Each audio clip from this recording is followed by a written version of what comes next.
Nimelizungumzia hapa, dabi ipo. Hata kama viongozi wanazungumza hivyo kwamba dabi hakuna, mimi nasema dabi ipo na itapigwa.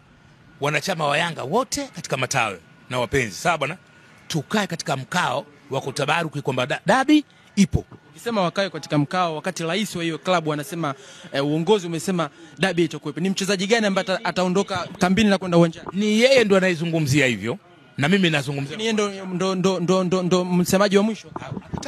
Hakatazi kuzungumza na mimi sikatazi kuongea. Tawachukua wachezaji kutoka kambini mtawapeleka Kariakoo wana tatizo, haina matatizo. Kwa hata hilo ilikuwa tumwambia tuingize timu uwanjani, sitakiwa siingie nawe vile, mbona tuliingiza. Kwa hiyo msimamo wa mwisho ni kwamba dabi ipo na Yanga wataingia uwanjani.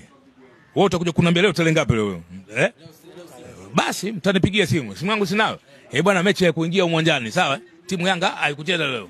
Mtanipa taarifa wewe. Maana yake mashabiki wa Yanga wanahakikishia wakae tayari. Wakae katika mkao, wajipange katika matawi. Dabi ipo.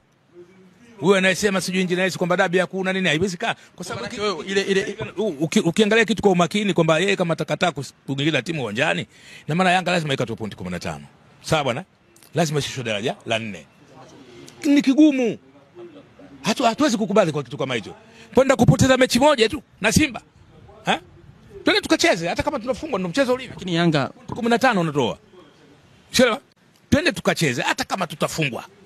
Lakini tumepoteza pointi 3, sio 15. 15 umetuhakikishia wewe unayeongoza hapo, wewe sio Yanga, wewe ni Simba. Wewe unacheza nao tu wale kwa kioo, watu tuangalie tu kwamba wewe unacheza nao, lakini wewe ni Simba. Umeamua kuwapa ubingwa wale. Lazima timu ingie uwanjani. Wewe mzee